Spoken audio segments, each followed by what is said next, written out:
My name is Eva and welcome to my channel. Today I'm going to be finishing book series I'm in the middle of. So let me just tell you what's on the TBR for this video. So we have The Charlie Method by L. Kennedy. This is the third book in the Campus Diaries series. The first two books in that series have been 5 stars, so I have such high expectations for this. Plus it's an MFM romance, which I've never read before, so we'll see how I like it. Then I have Next to You by Hannah Bonham Young. This is the second book to Next of Kin, which I gave 4 stars, so I really liked that one, and I feel like I'm gonna like this one even more. And then the last book I'll be reading is Ruin and Rising by Leigh Bardugo. I know I'm super late to reading this series, but I really want to finish it so I can watch the show. I haven't loved this series. I gave the first one like a 3.75 and then the second one like a 3.25, 3 star, and I feel like I heard this one's the worst, so I'm nervous, but I need to finish the series before I let myself watch the show. So anyways, I'm gonna start reading this book now.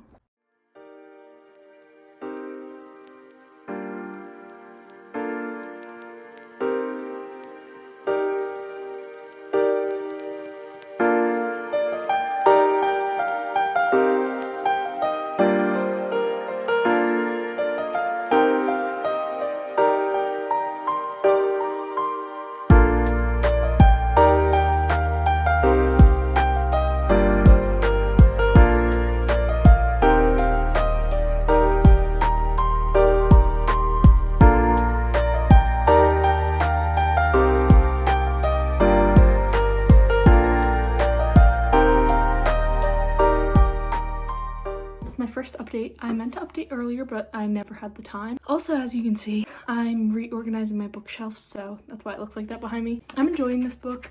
Definitely not as much as the first two, but I don't know, I'm just not loving this one as much. It feels very long. I'm still enjoying it. I like the characters, I like the story. It's fine. I think it's like a 3.75, which is still really good. Like, I still am liking it, but just I think I had such high expectations that it's not hitting as well. I like the characters. Charlie/Charlotte, who's our main female character. She's a perfectionist. She's a STEM student. She's a sorority girl. She lives like the perfect life. She also lives a double life, is like literally what it says in the back. She also has her more fiery side where she does her more frowned upon things. So we've known Beckett and Will from the first 2 books. Beckett is Australian and he had a girlfriend in high school. She cheated on him after they dated for 4 years. So when he got to college, he just became like a hookup guy instead and only doing casual flings. While Will is the son of a politician who always puts a lot of pressure on him to be like perfect and to keep the family image up.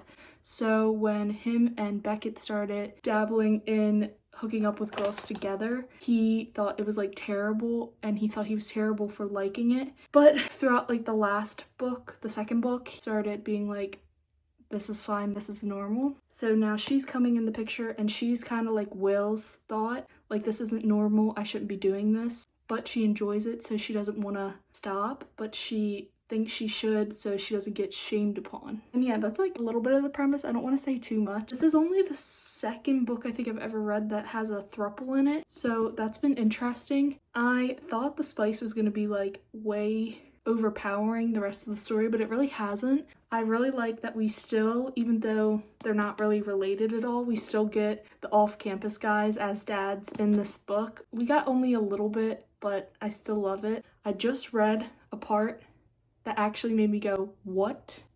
I was not expecting that. I don't even have 100 pages left. Like, I did this update pretty late. You probably don't know. Off-Campus series is my favorite series, The Deal being one of my favorite books ever. I just loved getting to see them in this book, and I'm really excited for L. Kennedy to do a full second-gen series on their kids. It's like a 4 or a 3.75. I'm still enjoying it, but I think I just had such high expectations because I loved The Graham Effect and The Dixon Rule. This one's not giving 5-star, which is like means it's kind of just okay. I'll update you when I finish this.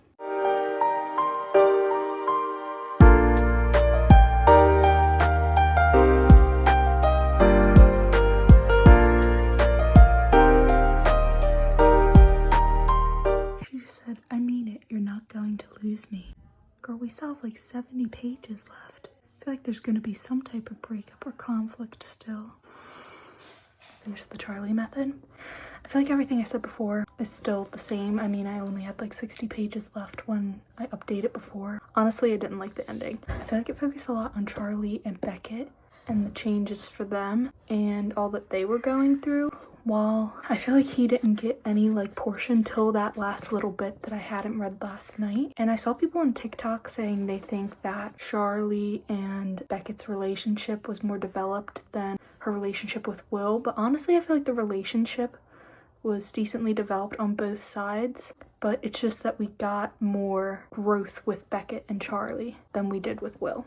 Like, I feel like Will's growth was more in the second book, which didn't even like highlight him, than it was in this book. I think I'm gonna give it a 3.5, which I was not expecting and not hoping for, but I feel harsh saying that. 3.5 isn't even that bad, but I was just expecting a 5-star read. And I'm really excited because I think next it's gonna be Blake's book, but not in the series. It'll be like a new series, I think. I was just kind of disappointed. I feel like it didn't have the spark that Off Campus and the rest of the Campus Diaries series has. I feel like it was just missing that. But yeah, I didn't hate this book, just a little disappointed by it.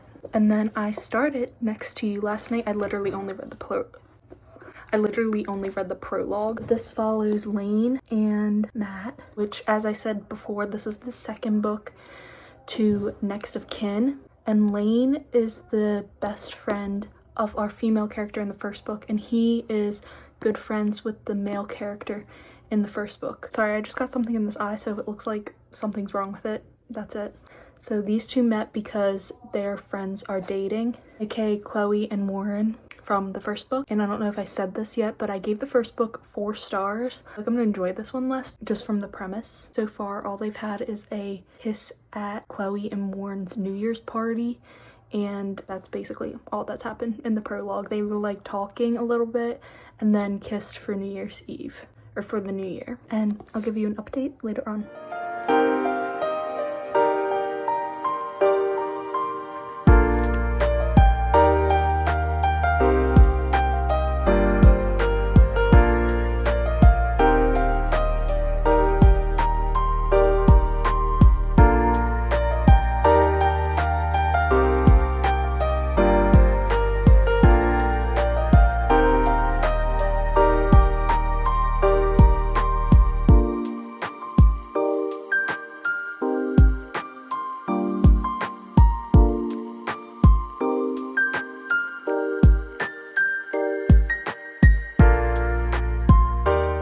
Warren from the first book and Chloe from the first book have been wanting these two to get together, and Warren now knows that they've been like hooking up, or that they just started hooking up. She's like, how did you know? And he's like, the security cameras in the shop, because that's like where they first hooked up. So you see him go into like wherever the spot they're hooking up at is, and then you see them come out, and Matt does like a victory dance, and it's so funny. And then I'm on the next part where she tells him that Warren knows, and he's like, wait, how do you know? And she said the security cameras, and he was like, oh, do you see that? And she's like, no, it's not that. And he was like, then how did he know? And she was like, your victory dance? And he just said, he started walking away, and she was like, where are you going? He says, looking for a hole to crawl into. It was fun while it lasted, but I'm going to die now.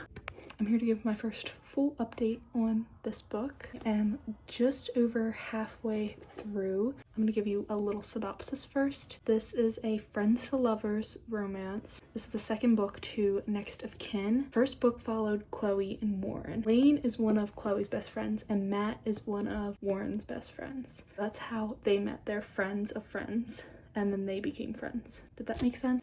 And at a New Year's party, Chloe and Warren, I think I went over the New Year's party thing because that was in the prologue, and I think that was when I updated you first. So chapter 1 starts 15 months after they kiss on New Year's. So during all that time, they became close friends because they were hanging out from both being friends with Chloe and Warren, and they became a group. So it's them two, Chloe, Warren, Emily, and Emily's fiance Amos. They've all become a group. So everybody besides them two are coupled up, and everybody else in the group thinks that they should get together, not just because like they're in the group, because they have chemistry, and their whole friend group is just waiting for them to finally get together. So eventually they do start hooking up, but Lane doesn't want to tell the group because she doesn't want them to make a big deal out of it, because they're just hooking up and she doesn't want to be questioned by them and pressured by them. So they start hooking up, and you can tell like immediately that if she said she wanted to be in a relationship with him, he would automatically be like, yes, let's be in a relationship. She's the one who's holding it back. We're just friends and we're not in a relationship. If she said anything like about being in a relationship, he would automatically be like, yes, I want to be in a relationship with you so bad. He's so down bad for her, but she just doesn't want to realize it because she still thinks that they're just hooking up. I just realized I forgot a big part. She's having a lot of anxiety about it, and one of her main reasons that she doesn't want to like be in a relationship or commit to anyone is because she's afraid of losing them after losing her dad. And now she's anxious and she's starting to push him away a little bit. She just is going through like an anxious part and is like pushing everyone away. That's like the part I just got to. Like it's gonna turn into all these like little chapters instead of like the normal sized. And it's so frustrating because you just know, like, if they actually were together, it would be, like, great. But she just keeps pushing back, and I, like, know, I get why she keeps doing that. But it's still frustrating to read. And another thing, this is the second book, like I said, to Next of Kin. And I've read Next of Kin and Out on a Limb by Hannah Bonham Young. And this has definitely been the spiciest of the three. I was not expecting it. I'm not complaining, but I was not expecting it to be as spicy as it has been. I will update you once I finish, probably.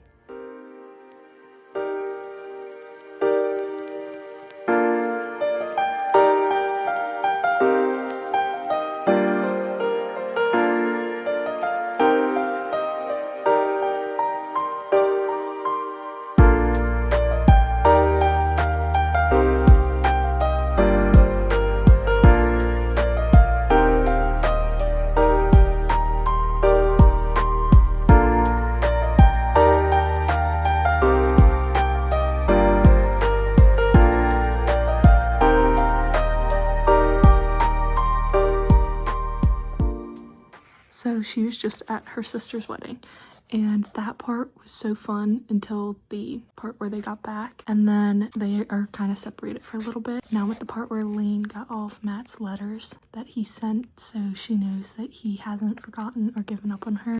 It's just so sweet. Okay, last night I finished Next to You by Hannah Bonham Young. I think I'm gonna give it a 4-star. It started strong. I really liked the first half. The first half was like a 4.5, and the second half was still good. Don't get me wrong, but I think it was kind of a letdown compared to the first half. Like, I get, like, this part they had to, like, work through stuff, so, or I guess that's why I kind of didn't like it as much. I mean, I understood they had stuff to work through, but I just didn't care as much for it. I feel like everything I've needed to say, I said in previous clips, so now it's time for me to read the third book of this video.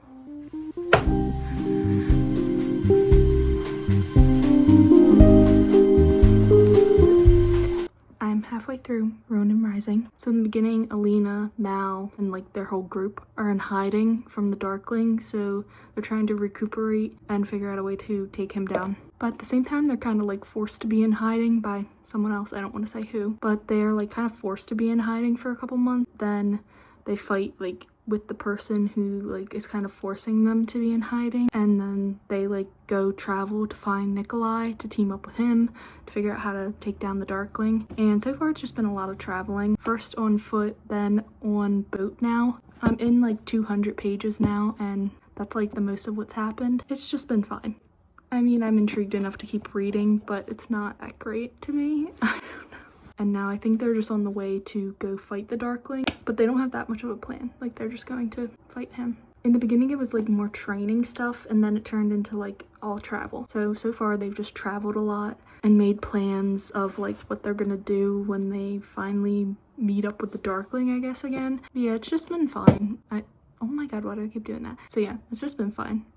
I'll update you when I finish it. So I've finished Ronin Rising a couple days ago. I hadn't had the chance to update, but here I am. So I think I'm giving this like a 3.25 or 3.5. I'm not 100% sure on my rating yet. This series overall was just okay for me. I feel like I liked the characters, I liked the storyline, but I wasn't like in love with it. I specifically like the first one the best. I don't know if that's unpopular or not. And then probably this one, then Siege and Storm. It felt like a lot of the book was just them like traveling, and it was just kind of boring. The battles were really interesting though. I liked that.